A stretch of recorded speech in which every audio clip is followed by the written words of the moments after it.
Next, let's talk about the breakaway gap. This is a gap that happens right at the pivot or shortly after the pivot at the beginning of a stock's move, typically a first or a second stage base or after the stock has been basing for some time. And it always comes along with some news event, typically an earnings release that really caught everyone off guard, was much better than expected, or maybe they guided their earnings higher going forward. So everyone is caught off guard. The longs don't have a big enough position, and the shorts feel compelled to cover. So you just have this battle of everyone who wants their shares, the longs who want to build an even bigger position, or maybe they've been completely out of the stock and there's just a huge demand. And all the people that are panicking on the short side, they just want to get in, get covered as soon as possible, because you never know how high the stock can go up. So on this earnings release or positive news announcement from a company, or sometimes they even come along with an upgrade from a big analyst, and it just starts this spiral up where everyone's trying to buy and no one really wants to sell. And we find this right around a pivot. Sometimes I've seen it where it happens a few days after a natural pivot, but many times it actually just powers through wherever your pivot was.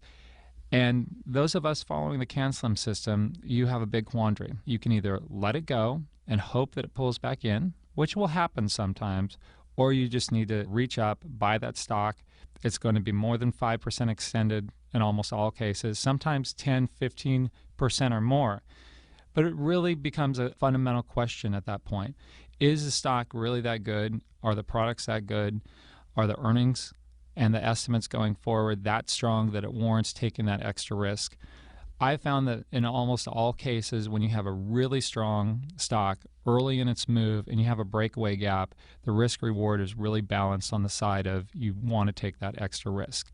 They don't always work out. Many times you'll get shaken out early on just to have to buy the stock back higher, but it's better than sitting back, letting the stock go, and just watching it every day go higher and higher, waiting for an entry point, because that's what everyone else is doing, and they're probably not going to get their position either.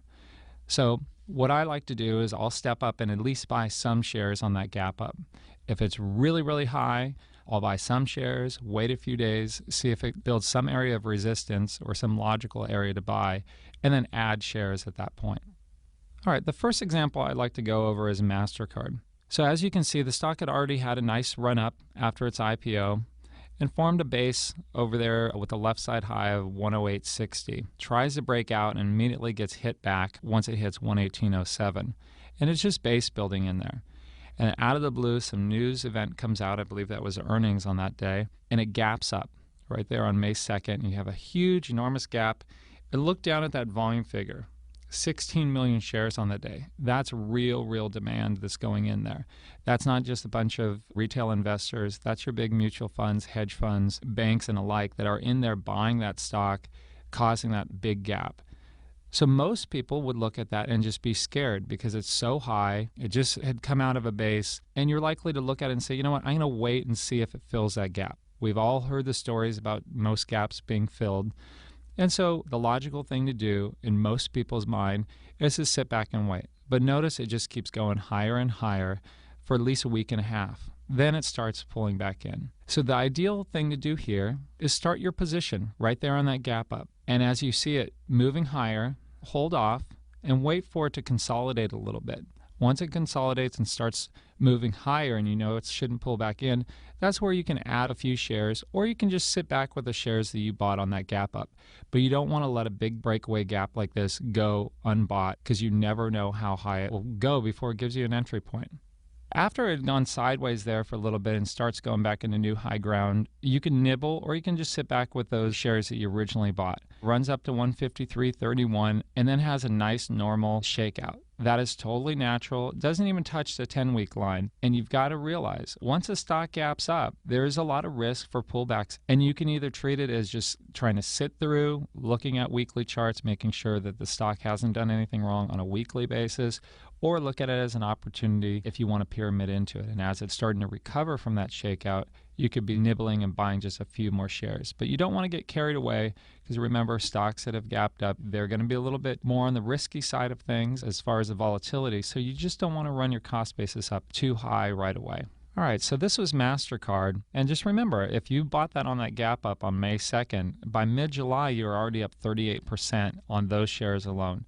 So that was a huge gain in a very short period of time. And if you were waiting for it to pull back below that gap and never did, so when everyone tells you all gaps get filled, remember a chart like this. So again, that was Mastercard.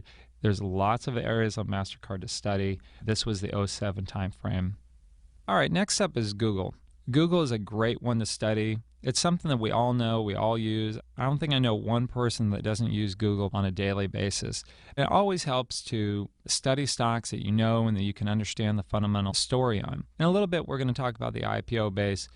But here I'd like to focus on the breakaway gaps that it had, because it had a history of gapping up, which was really unique for a stock that was this liquid, this high priced. All the institutions were trading it. Everyone was trading the stock. The action was great. The story was great. And for a long time here at the firm, we were trading Google a lot. Then eventually, it started base building and running into some troubles. And it's worth studying that time frame as well. But let's focus over here and start with the gaps that you see over there, that April time frame. You can see a cup with handle.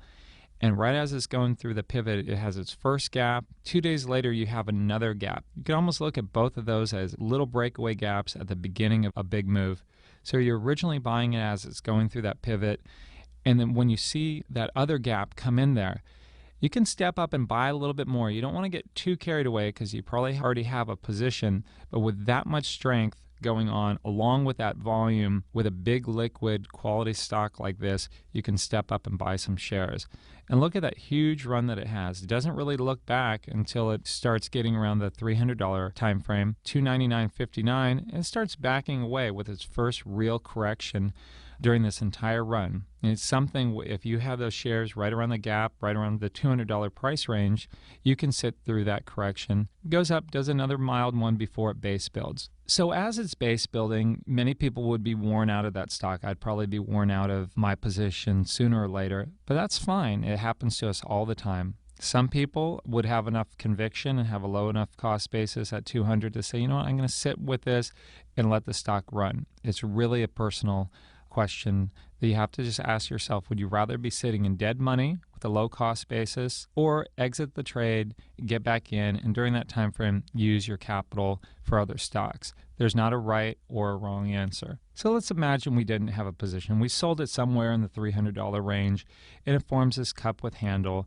The handle is a little bit higher than we'd like to see, but it drifts down nice. It shakes out around 290.69. Very good action, and it's probably coming up into an earnings announcement. So at that point, you're doing all your homework, you're researching it, seeing has anything changed, what's the sponsorship look like, analyzing the base, getting ready because you know that this news announcement is going to come out. The stock's either going to gap up or it's going to gap down. And if it gaps up, you want to be there having done all your research ahead of time.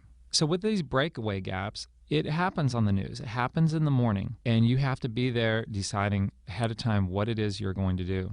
So on this morning, the stock is indicated to have a huge gap, and you've got a quandary. Do you sit and wait and hope that the stock pulls back, or do you just step up and buy it? I would suggest stepping up and buying it. If you've already done all your research, and if you liked it at $300, well, you know what? Now it's $340, $350. Are you going to buy it? I'm going to step up and buy it because the stock might come in or it might not. And the risk is either being in the stock, wishing you were out, or out of the stock, wishing you were in. A good friend of mine always used to tell me that, and it's something that really resonated with me. And for me, I'd rather be in the stock wishing I was out of the stock. I could always sell it, but you can never buy the stock back at the same price. So I'll step up with a breakaway gap and buy a position. If I'm having a great year, I'll buy a big position. If I'm struggling, having a tough year, I'm going to buy some, just not as much, and hope for a better entry point. But it's a lot easier to sit and hope for a better entry point if you have some position. If you don't have a position, you're going to just watch every day, hoping for it to pull back in. And look at this stock. It just runs and runs up till it hits 431 before its first little pullback. That's a position you don't want to be in. You don't want to be out of that wishing you were in the whole time, because then what will happen is you'll tend to capitulate at the worst possible point. As it's going through 430, 431, you're probably going to step up and just say, you know what, the stock goes up every day. I need to buy some shares. And typically, as soon as you do that, everyone else is doing it too that missed the whole run, and then it pulls back in. frustrates you, you cut your loss, and then the stock goes on without you. I know I've had that happen to me enough that that's why I step in and buy on these breakaway gaps. And look at that enormous run that it had.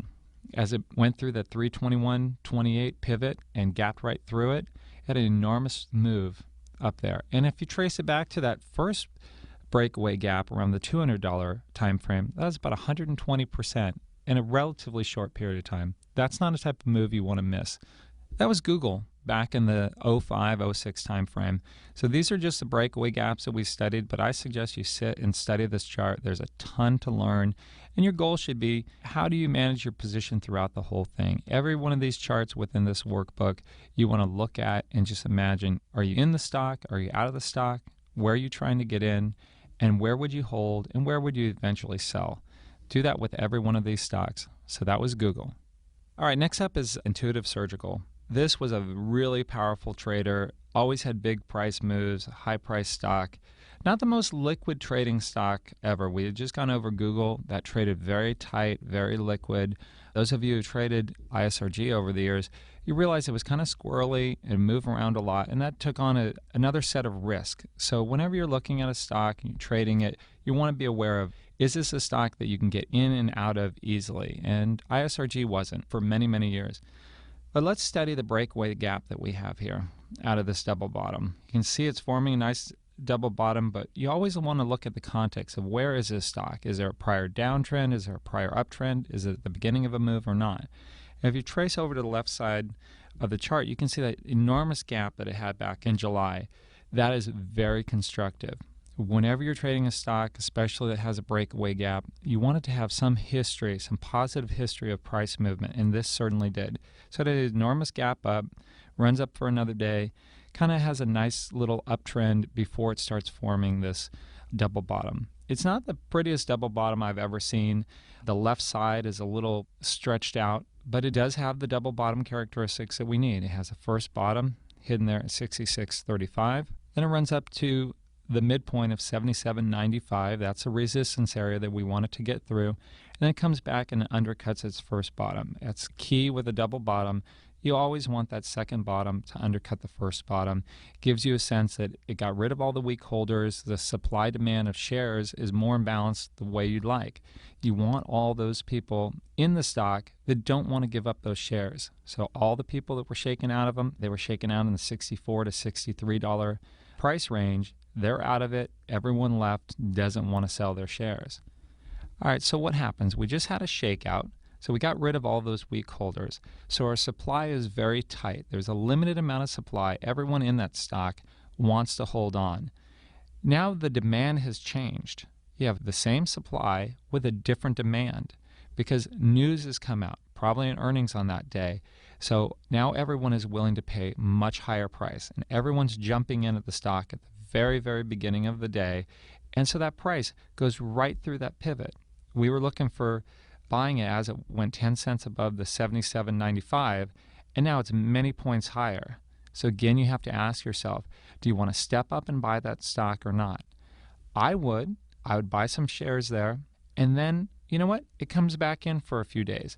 That is to be expected. It could have actually come into a little bit lower. I'd say $79 would be kind of normal for it to come down. So it came down 1, 2, 3, 4 days, and on that bottom day, it stopped going down, started resuming back up. So as it's going through the highs of our original breakaway gap, you can add some shares. So let's say you bought a 5 or 10% position on that first day, but you really wanted a 15% position. As it goes higher, and it already had its nice little shakeout, you can go ahead and add those shares. Maybe not even that many shares, but psychologically, as that stock is resuming that uptrend after the minor little pullback, you could be adding some shares. So after you've added those shares as it goes to the high of that breakaway gap, it resumes its nice, powerful uptrend and doesn't look back until it gets into the $120 price range. And then it starts going back and forth, slopping around a little bit, testing some people, but there's no reason to sell there, and then it resumes higher. So by the end of January, you're up over 50% if you had bought those shares on the breakaway gap. And for those of you who just don't want to buy on that breakaway gap, this was a perfect one that gave you another entry within a week to add on those shares as it resumed higher, and you could have been adding it there and you'd still be up about 54%. So that was ISRG, and that was back in the 05-06 timeframe. All right, the last example we're going to talk about with a breakaway gap is Fairchild Camera back in 1958. Now this one is a little bit different than the other ones we talked about because the gap wasn't as enormous. It was just a little small breakaway gap that happened as it was coming out of this cup with handle, but it's worth studying because some of the gaps are enormous and some of them are kind of tiny like this one. So what was going on with Fairchild during this time frame? It was forming a long, kind of deep cup with handle. It was sloppy on the left side, which is something you see a lot of times with bases. He had his final little shakeout down there at 2150. That's very constructive after that tight area. You'd prefer to go lower, getting rid of those weak holders, and it starts building the right side. You always want to look at both a daily and a weekly chart, especially on the right side of a base, seeing for areas of strength. So you can see those little gaps up that it had, as well as a powerful run in there as it gets up to the high of the handle of 3275. Let's study the handle area. So it hits a high of 3275 and marks a couple weeks in time. And that's what you'd like to see. You want it to wear some people out. You also want it to scare some people out. That's why we don't like to see wedging handles. And this certainly wasn't a wedging handle. You have a nice shakeout around the $29 price range with a nice upside reversal. And many of the days in there closing near the highs, but you also had some scary looking days. Very, very constructive type of action. Now the day before the pivot is something I just kind of refer to as a setup day. It's a day that is set up to move higher. And the way I kind of interpret that is I'm looking for a day when it's really close to the pivot. Now remember, the pivot is 32.75 plus 10 cents, and it is very close to it, and it's closing right near the highs. So your expectation is that next day that it could break out. So the night before, you're looking at this setup day, going through all of your charts, and you're ready because this stock might gap up. That's what should be in your mind as you go to bed at night is I'm looking at Fairchild Camera, and this is set up to really go the next day. I want to pay attention to it in the morning. So immediately you wake up, you're looking at your screen, and you see that, you know what, this is indicated to gap up. I'm going to step up and start buying. Even though it's not through that 32.75 yet, I'll step up and buy because with a gap up, even if it's minor like that, your expectation is that it's going to move higher. And many times I find that they just move so fast, if you're trying to build any size position, you need to get on that stock right away. So there's a huge spread closing near the highs on that day. You're going to get a much better cost basis if you start off right away. You can always wait and wait for it to go through 32.75 plus your 10 cents. There's nothing wrong with that. But if you have a little extra experience under your belt and you want to try to get a little lower cost basis, I would step up when you see that gap up. And look at that move. For 2 days, it just runs up real fast. And you want to know what's normal and natural. That third day where you're down, you don't want to be scared of a day like that. That happens a lot. It's not doing anything wrong. It's a normal, natural correction. And then it goes sideways for a few days. And if you don't have a big enough position as it starts moving in up above that resistance area, you can add to it, but just a tiny little bit.